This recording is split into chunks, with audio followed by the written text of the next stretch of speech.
Bienvenidos al podcast del ICVA, Instituto Cardiovascular, un espacio donde exploraremos los últimos avances en medicina cardiovascular. En cada episodio contaremos con la participación de expertos del ICVA, quienes compartirán su experiencia, investigaciones y recomendaciones para el manejo de la enfermedad cardiovascular. En estas series no solo buscamos transmitir conocimiento, sino generar un espacio de reflexión, debate y aprendizaje práctico. Bienvenidos al podcast del ICVA, Instituto Cardiovascular. Soy Alberto Luis de Lima, director médico del ICVA, continuando con este plan, con este esquema de comunicación con nuestros colegas, nuestros amigos, tratando de llevarles las últimas novedades en medicina cardiovascular. En este episodio vamos a tomar un tema que es el tema de la miocardiopatía hipertrófica. Pero la característica diferencial que vamos a hablar con Juan Pablo Costabel, que tengo acá al lado mío, es que vamos a hablar específicamente de un estudio, del estudio MAPLE, que Juan Pablo fue autor de ese proyecto y que se ha publicado en dos revistas de máximo impacto, como es el New England Journal of Medicine y el JACC, el Journal of the American College of Cardiology. Lo cual para nosotros como organización es un honor increíble. De hecho, ha sido el único centro que participó. Y, por supuesto, el tenerlo a Juan Pablo en ese lugar, en esa liga, nos llena de orgullo. Juan Pablo es el jefe de unidad coronaria y de internación del Instituto Cardiovascular. Tiene más de 70 trabajos. Este es uno de los tantos trabajos, pero estos son de un impacto tan grande por el nivel máximo. No hay revistas más importantes que las dos que hemos nombrado. Así que para él sin duda es un orgullo esta posibilidad, y desde el ICVA ni hablar. Así que hoy vamos a hablar directamente con los autores, directamente con el autor del trabajo, y nos va a contar un montón de detalles de la interna, de cómo fue llevando este tema, y por supuesto vamos a profundizar acerca del rol y el valor del trabajo en esta enfermedad. Bueno, Juan Pablo, muchísimas gracias por estar. No, gracias Alberto por la invitación. Aficantem en pacientes con miocardiopatía hipertrófica, comparamos con beta bloqueantes. Contanos un poco. Así es, como vos lo dijiste, fue realmente una experiencia científicamente muy interesante y movilizadora, porque de alguna manera la pregunta de investigación que como autores nos hicimos al momento de diseñar el estudio es ver si esta molécula, en este caso el aficamten, un inhibidor de la miosina, en pacientes con miocardopatías hipertróficas obstructivas, superaba el tratamiento con betabloqueantes, que es la primera línea terapéutica que entendíamos hasta la publicación de este trabajo. Claro, lo clásico. Definitivamente. Hasta ahora, cuando uno va al background de este estudio, lo que teníamos era estudios como Explorer o Sequoia, que nos mostraban que los inhibidores, tanto mavacamten como aficamten, en pacientes que persistían sintomáticos a pesar del tratamiento con betabloqueantes, bloqueantes cálcicos o en algunos casos disopiramida, la adición de los inhibidores mejoraba francamente los síntomas, mejoraba francamente los gradientes y cambiaba la estructura cardíaca. Entonces la pregunta acá era, bueno, ¿puede ser que los inhibidores tengan que ser primera línea terapéutica? Así nació el estudio y es interesante. Entonces, para poder comparar uno contra otro, el diseño fue un estudio randomizado, doble ciego, donde pacientes hipertróficos obstructivos que venían en tratamiento con betabloqueantes o no, se randomizaron a recibir metoprolol o aficamten durante 24 semanas. El estudio buscó tratar de ser, como siempre, lo más objetivo desde lo técnico y desde lo científico. O sea, 24 semanas de tratamiento. La titulación de la medicación era ciega a los resultados del ecocardiograma. Solamente lo que veíamos era que la fracción de eyección no se deterioraba excesivamente por una cuestión de seguridad y que los gradientes bajaran en el tratamiento con unos o con otros, y con eso íbamos titulando metoprolol o aficamten. Y los que adjudicaban los eventos, que el evento final, para poder darle un dato duro, era el consumo de oxígeno, pero también mirábamos otros datos blandos como el cuestionario de calidad de vida, que es un parámetro muy utilizado hoy por hoy en estudios clínicos, y también la clase funcional, que es lo que hacemos en el día de consultorio, la evaluamos ciego a saber si el paciente estaba recibiendo un tratamiento o el otro. Interesante. Contanos algo también adicional, ¿con quién te juntabas para discutir estos temas? Bueno, hay un steering committee en los estudios de investigación. En este caso éramos 14 personas en este steering committee. El steering committee está integrado por referentes en el área de la miocardiopatía de distintos países. Entonces, la verdad que tuve el honor de compartir con gente como Perry Elliott o Pablo García Pavía o Roberto Barriales de España, Martin Maron de los Estados Unidos, es decir, un grupo que tiene experiencia en el tratamiento y experiencia en el desarrollo de los estudios clínicos. Creo que eso es fundamental cuando nosotros hablamos muchas veces en los congresos internacionales, cuando uno va a escuchar sobre los temas, es que todavía le falta un poco esta etapa que estás vos ya, es la de las reuniones, de los pasillos, la de los encuentros por fuera del congreso, que son los que permiten estos vínculos a conocerse y de esa manera poder avanzar en proyectos de esta trascendencia. Sí, creo que es así, y cada uno desde su lugar puede generar aportes no solamente en términos de si el diseño nos parece apropiado, la parte estadística, sino también la aplicación clínica. Al fin y al cabo, cuando uno hace un estudio y lo que busca es ver si hay un punto de mejoría del consumo de oxígeno, lo que interesa es saber, ¿eso va a ser suficiente para cambiar tu práctica clínica en el día a día o no? Bueno, y ahí es donde los médicos que tratamos pacientes todo el día podemos dar nuestra visión.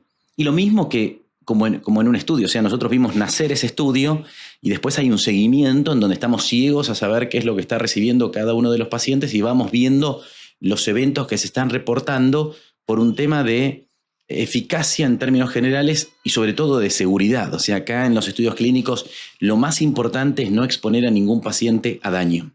Interesante, Juan. Pero este estudio, Maple, fue publicado en 2 revistas prácticamente de manera simultánea, ¿no? Y contanos por qué en 2 y, bueno, podemos tomar uno y después comentar el de New England y después comentar el de Jack, pero el orden lo definilo vos. Sí, es así. O sea, el estudio tiene una primera publicación que hicimos a principio de año, que fue el diseño del estudio, se publicó en Jack, y eso es interesante. Uno tiene que publicar el diseño y cómo fue cambiando el estudio sobre la marcha. Los estudios habitualmente tienen cambios sobre la marcha que llamamos enmiendas, que tienen que ver con correcciones que vamos haciendo para tratar de demostrar ese objetivo y hacerlo lo más puro posible.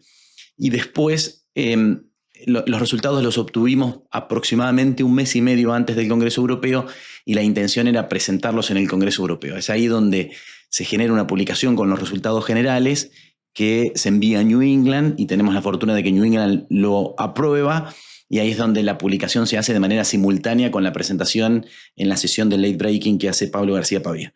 Y de manera simultánea generamos 2 informaciones al mismo tiempo, que era un análisis de los datos de consumo de oxígeno y un análisis de los datos ecocardiográficos, que es demasiada información para poner toda junta en un paper, por más que el paper inicial tiene un suplemento.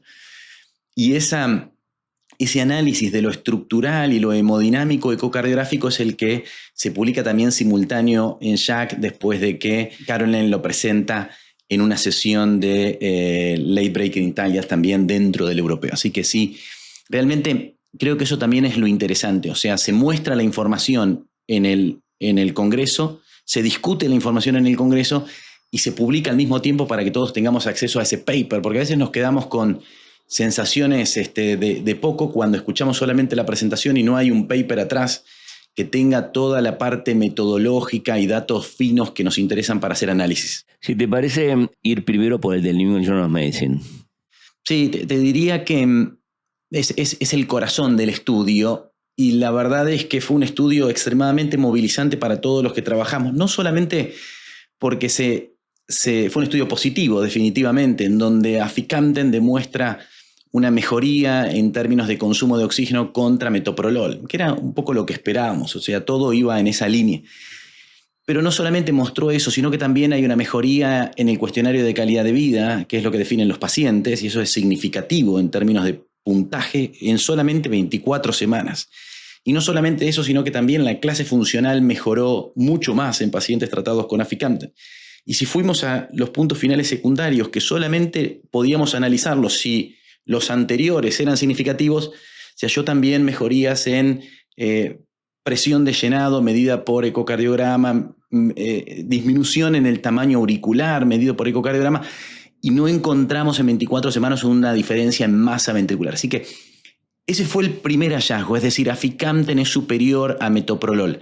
Y ahí es interesante porque esto se vio en pacientes que venían en tratamiento con betabloqueantes, hicieron un washout, y en pacientes que venían sin betabloqueantes. Es decir, pudimos representar los dos grupos, que es lo que a veces uno podría decir, bueno, no, pero primero tengo que intentar, ¿usaron solo pacientes que habían fracasado con betabloqueantes? No, utilizamos pacientes con las dos características. Juan, acá el tema de cuál es el rol que vos identificás, el tema del NT-proBNP, también como marcador y en el impacto del resultado. Fue uno de los puntos finales secundarios que también hubo una reducción del NT-proBNP en el grupo de pacientes tratado con aficamten, pero ahí podemos atar con el hallazgo que yo creo que es aún más relevante, y es el hallazgo que no esperábamos encontrar, que es el efecto de los betabloqueantes en pacientes con obstrucción. Nosotros esperábamos ver una reducción de los gradientes mucho más significativa con aficamten, una mejoría de la clase funcional, una reducción del NT-proBNP, y nos encontramos con algo completamente distinto. O sea, no vimos reducción de gradientes en 24 semanas de tratamiento con betabloqueantes. Vimos una ligera tendencia hacia reducción en las primeras 2 semanas de medición, pero después el gradiente basal y el gradiente en Valsalva no se redujo significativamente en los 87 pacientes tratados con betabloqueantes.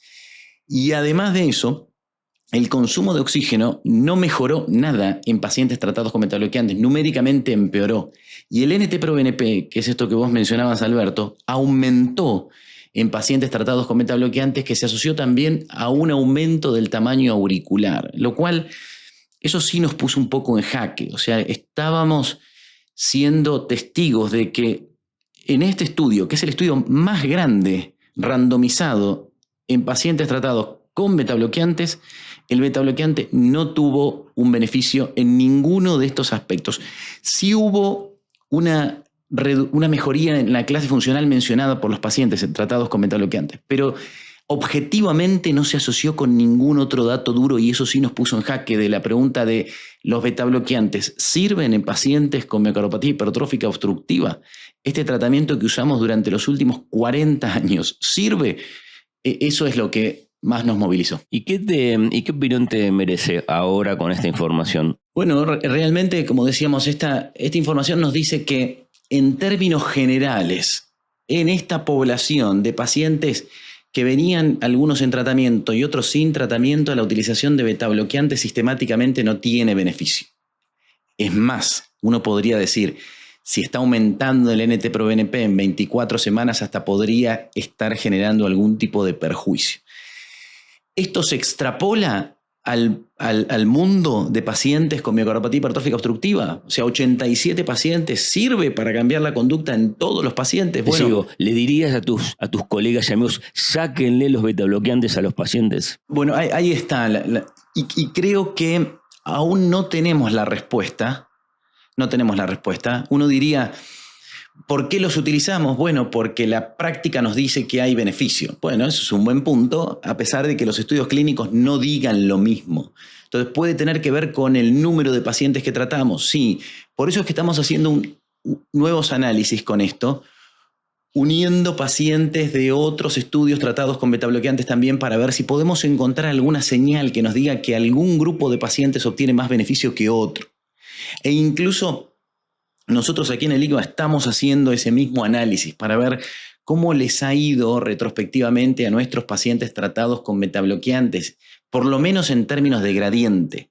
E incluso, te digo más, Alberto, vamos a presentar ahora en el Congreso de la Sociedad Argentina de Cardiología un trabajo que está a tema libre preferido, en donde nosotros tratamos pacientes con betabloqueantes desde cero y vimos una reducción del gradiente, pero no en todos. Hay algunos pacientes que podrían estar encontrando beneficio. Entonces, da la sensación de que el beneficio es bajo, Juan, pero no descartamos que pueda haber un grupo de pacientes que lo obtenga.